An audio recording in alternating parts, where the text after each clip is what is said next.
Hey everybody, welcome back to Uncle Jay's Trading Card Garage. Today we are going to be going over my favorite deck currently in the Final Fantasy TCG, and it is my Fire Ice or Ice Fire FFTA deck. FFTA has always been one of my favorite Final Fantasy games. The Final Fantasy Tactics line period has always been very near and dear to my heart. So to be able to play the Final Fantasy Tactics Advanced deck has been a really good time, and I've just been trying to find new ways to play it. The usual FFTA deck is Fire Wind, but we decided we were going to go the Ice Fire route, which allows for a little bit more control, mid-rangey, lockdown style of play. So we're going to get right into it. Our FFTA forwards, we're going to start with the man himself, Sid Randell. Sid Randell is a 4-cost. If you are playing Remedy, which we're going to be running 3 of her alongside the 3 Sid Randell. If you're playing Remedy, Sid Randell gains 2,000 power. Opposing forwards entering the field will not trigger any auto abilities, and this will happen if they're playing a card that triggers a forward's ability that is already on the field. So, for example, Edge with ninjas, if he plays a ninja forward, Edge will not get a shuriken counter. That does not stop the backups from triggering the effect, but any enters, whether it be lightning, whenever she enters the field, take 2 cards and break them. That does not activate. Anything that activates on entry will not activate, and the card is just really good. Definitely paired with Remedy. When your opponent searches for 1 or more cards, your opponent discards 1 card, and then we are able to, when they search, we are able to search for Sid Randell. No, when they discard a card, so they search, and then because of this discard, the discard triggers the search for a Sid Randell, and so you're able to kind of get like a 2-for-1. And then we do the 3 of Marsh and 3 of Ritz. If you don't know what this Marsh Ritz package is, Marsh is a 5-cost, but if you control 2 or more category FFTA characters, you reduce the cost of him by 2, so he becomes a 3-drop who, on play, you can choose a cost of 3 or less, which is our Ritz, lessen your break zone and play it onto the field. So you can target Remedy this way, you can target Ritz, but primarily we're targeting Ritz. This is the main way to get her out unless you pitch her to play her. And then if you control for Ritz, if you control a category FFTA forward other than Ritz, Ritz gains 1,000 power plus haste. So she becomes an 8k with haste and can attack immediately. And then when Ritz attacks, you can choose up to 3 of your backups that you control and activate them. So you can pay 3 to play Marsh, play Ritz, untap 3, and then you're able to do something in your main phase too.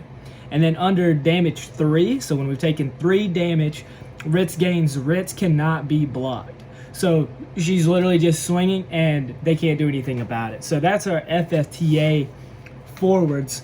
We're going to keep going into the rest of our forwards. I'm going to set these up here so you can still kind of see what they are if you want to go forward. And then for the rest of our forwards, we run 3 Charlotte. Charlotte becomes kind of like our little lightning rod. She's really good. Summons and abilities of your opponent have to choose Charlotte if possible. At damage 3, Charlotte gains 2,000 power, and the damage dealt to Charlotte is reduced by 2,000 instead. And then we run 2 Gentiana. The reason why we run 2 Gentiana is to dull the dull forwards opponents control lose their abilities, and then if you tap Gentiana, she dulls 1 forward essentially. And then one Sephiroth. Sephiroth is just really good for the back attack. It's really good to, if they decide to keep one up at the end of their turn, on your turn, you can just, or on their turn, and you still have something set up, you can just, boop, back attack real quick and allow yourself to dull that card, and then they can't do anything.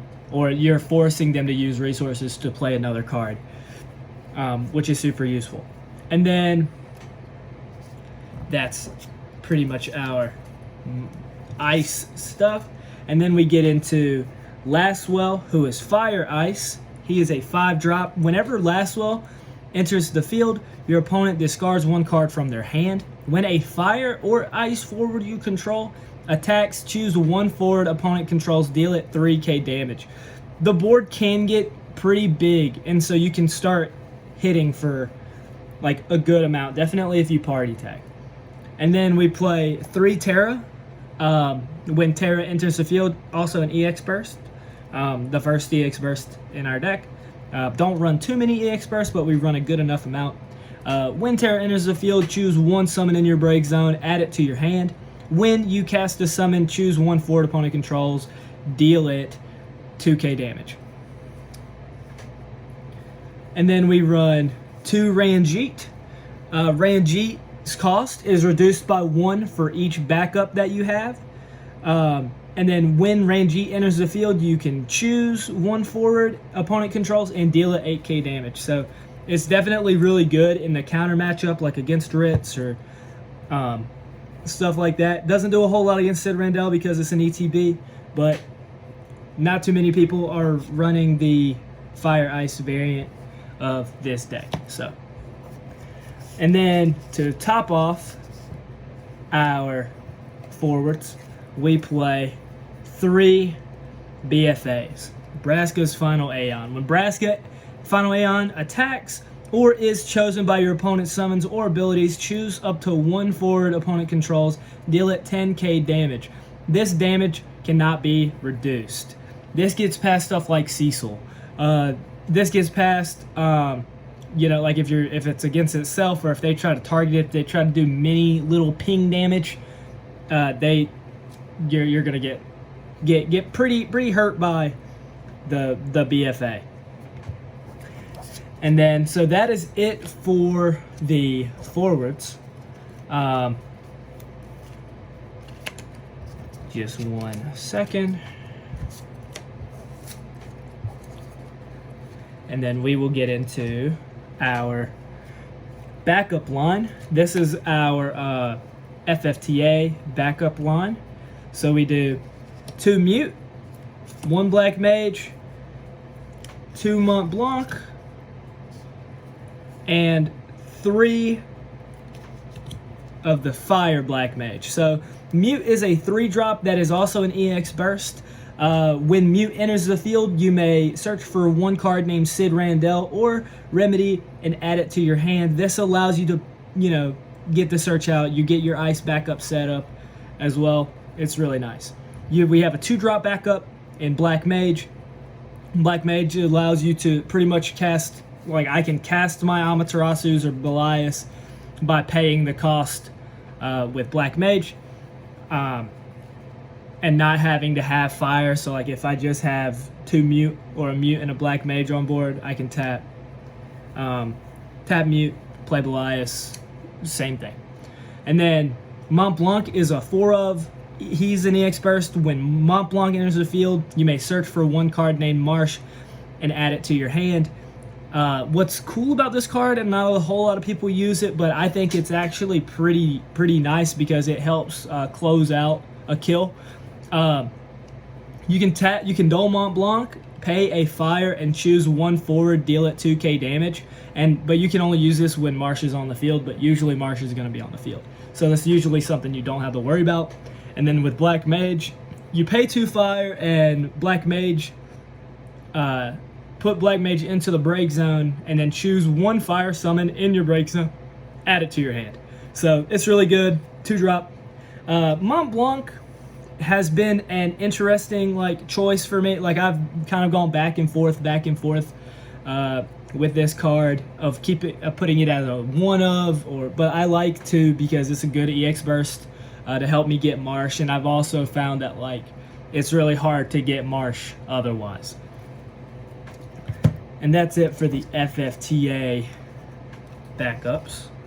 And then to go into our backup line even further, we run 3 Uke so that we can, when Uke enters the field, you reveal the top card of your deck, and you keep going until you reveal a wind or earth card, and we only run 1 wind card, and that's Ritz. So it's really played just for her, so you get her immediately. We play 1 Kate Sith. When Kate Sith enters the field, reveal your opponent's hand. You may select one to remove it from the game. You can do it has to be other than a backup. If you do so, remove it from the game and your opponent draws a card.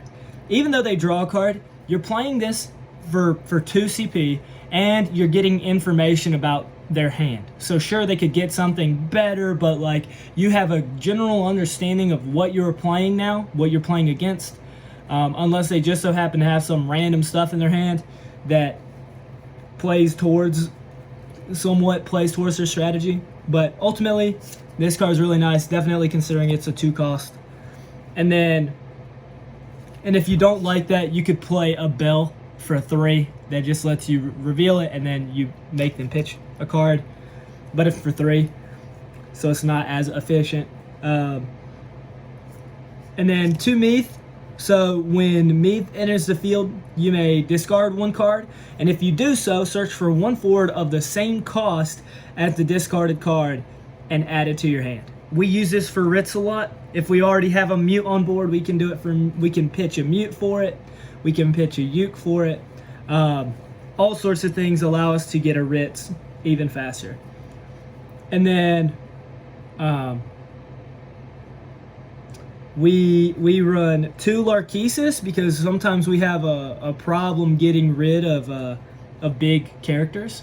A big, like, just board presence is really strong. Like, definitely, like, for example, to get rid of BFA, if I were to use this, I would want to use this if I don't have anything on board.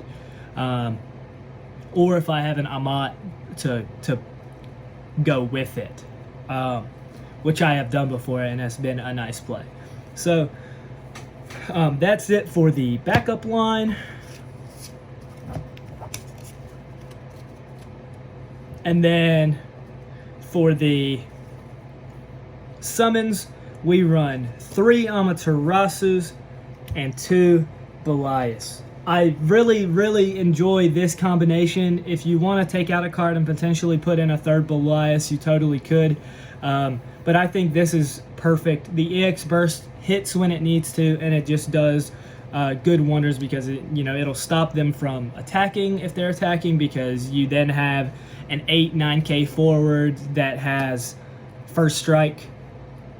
And so it just does a really good job. And then Amaterasus are good for things that Sid Randell can't hit, whether it be because of a swing ability, anything like that. So the best thing that the thing that I enjoy most about this deck is just its ability to turn on a dime. Definitely when you, instead of immediately going and like slamming these down, which are totally viable plays because sometimes they don't have an answer for these that isn't an ETB. What I found to be really, really solid is if by utilizing my backup line to get a nice foundation, I really just start swarming. Like, because I just go here and then you're not able to do anything because he stops your ETB, so you're not able to match what I'm doing because you're not able to take anything out when you enter. So my opponent has to find a way around him, along with finding a way around damage 3. And if I'm just setting up backups, my opponent has been more inclined to just attack me, which usually doesn't happen whenever I have stuff set up. So if I'm just paying attention to the back row and I get myself set up and I just ramp away, because I surprisingly do have, because of the 2 drops that I'm running, I am able to gain enough backups fairly quickly to do a good enough job to set myself up for the next part of my game. coming soon within the next week or two, I'm going to post my match from the Cure series in which I use this deck.